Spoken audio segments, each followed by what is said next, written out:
India एक ऐसी country जहाँ हमें राइट से कुछ भी पहनने का, कुछ भी लीगल करने का, कुछ भी बोलने का या प्रोटेस्ट करने का।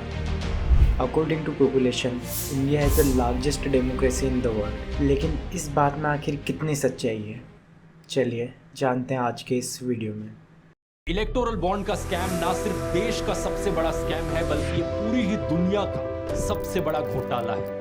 All our bank accounts have been frozen. We can do no campaign work. Modi ji आप एक बार आके मणिपुर में विजिट कर लीजिए।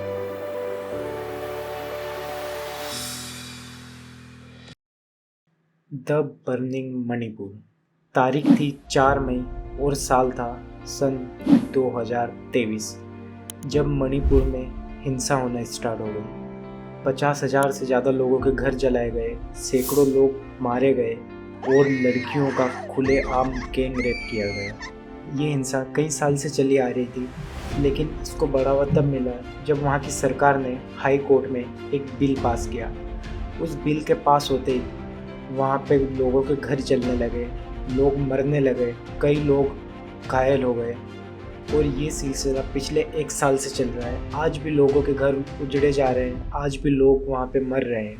अगर आप इसके बारे में पूरी जानकारी जानना चाहते हैं तो इंटरनेट पे कई सारी वीडियोस डली है जिनमें आपको इसकी पूरी जानकारी मिल जाएगी।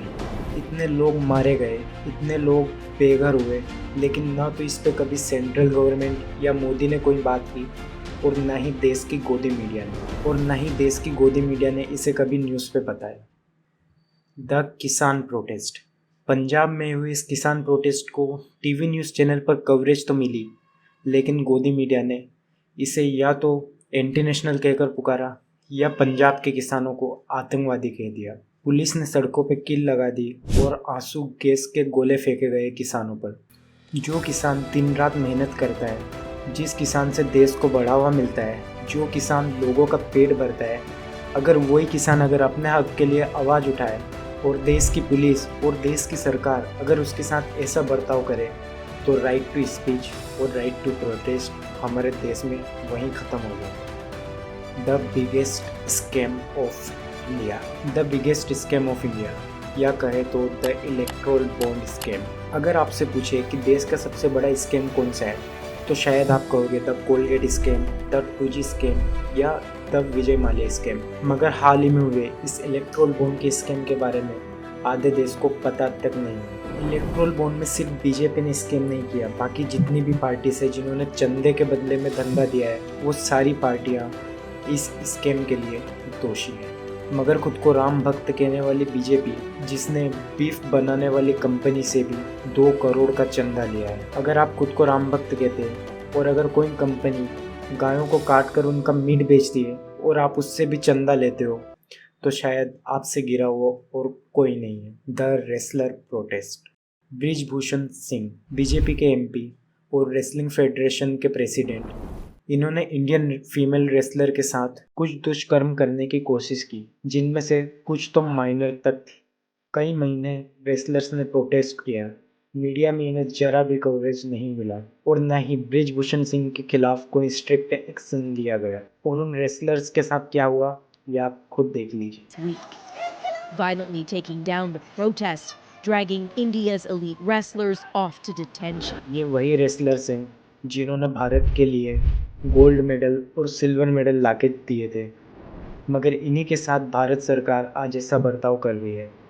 यहाँ पे एक और बार राइट टू स्पीच और राइट टू प्रोटेस्ट इंडिया से ख़त्म हो जाता है। Right to information of our country, यानी कि देश के बारे में जानकारी। ये काम बाकी देशों में वहाँ की मीडिया या न्यूज़पेपर करते हैं, लेकिन हमारे देश में मीडिया और न्यूज़पेपर आधे से ज़्यादा बिके हुए हैं। हमारे देश में मीडिया को 4th पिलर ऑफ डेमोक्रेसी कहा जाता है, मगर ये जो जानकारी देते हैं या तो वो किसी एक पार्टी के सपोर्ट में होती है या वो बिल्कुल झूठ होती है। हमारे यहाँ पे टीवी मीडिया से लेकर न्यूज़पेपर तक सब कुछ बिका हुआ है। मणिपुर में 50,000 से ज़्यादा लोग बेघर हो गए, लेकिन ये टीवी पर सीमा हैदर को चलाएंगे। देश गरीबी की ओर बढ़ता जा रहा है, गरीब और गरीब हो रहा है और अमीर बनता जा रहा है। मोदी सरकार द्वारा अडानी को 1 रुपये से 32 रुपये स्क्वायर फीट में बेची गई ये ज़मीन इस बात का सबूत है कि यहाँ पे अमीरों की जेब भरी जा रही है। हमारा देश भूखमरी में गिरता जा रहा है। हमारे देश भूखमरी में 111वें नंबर पर है। हमारा देश मीडिया इंडिपेंडेंस में 180 में से 173 नंबर पे है और ये अंक बांग्लादेश, पाकिस्तान और श्रीलंका जैसी कंट्री के भी बाद है। महंगाई आसमान छू रही है, लेकिन अभी भी कुछ लोगों का कहना है कि अगर आटा 10,000 रुपये किलो भी हो गया तो भी हम इसी पार्टी को वोट देंगे। लेकिन इनको शायद पता नहीं है अगर ऐसा हो गया तो क्या होगा। हमारे देश की हालत पाकिस्तान और श्रीलंका से भी ज़्यादा बदतर हो जाएगी। लोग एक एक रोटी के लिए खून तक करने को तैयार हो जाएंगे और इन सबको रोकने के लिए हमें और आपको आगे आना पड़ेगा। कंक्लूजन यानी कि आप और मैं इसके लिए क्या कर सकते हैं। हमें ये सब चीज़ रोकने के लिए सबसे पहले एक सही सरकार चुननी होगी जो कि उद्योगपति के बारे में नहीं बल्कि इस देश के बारे में सोचे, इस देश की जनता के बारे में सोचे। इलेक्शंस के टाइम कई सारे नेता आपकी सिटीज़ में विजिट करते हैं, तो आप उनसे सवाल पूछिए कि आखिर हम आपको वोट क्यों दें। आप हमारे लिए ऐसा क्या करेंगे जो हमारे लिए फ़ायदेमंद है, इस शहर के लिए फ़ायदेमंद है या आपके गांव के लिए फ़ायदेमंद है। सोशल मीडिया आज एक बहुत स्ट्रॉन्ग प्लेटफॉर्म है। आप इस पे ट्विटर पे ट्वीट करके या फेसबुक, इंस्टाग्राम पे पोस्ट करके लोगों को जागरूक कर सकते हैं, पॉलिटिशियन से क्वेश्चन कर सकते हैं और बाकी सारे लोगों को बता सकते हैं कि आखिर देश में अभी चल क्या रहा है। क्योंकि जो काम मीडिया नहीं कर पाई वो काम मेरे जैसे और आपके जैसे लोग कर सकते हैं। अपने आसपास के लोगों को जागरूक करो। जागरूक करने से मेरा मतलब अंधभक्तों को जागरूक करना नहीं है, क्योंकि काला अक्षर भैंस बराबर। उन लोगों को आप साथ लाओ जिनको सच में देश की पड़ी है, क्योंकि लोगों से सरकार है, सरकार से लोग नहीं।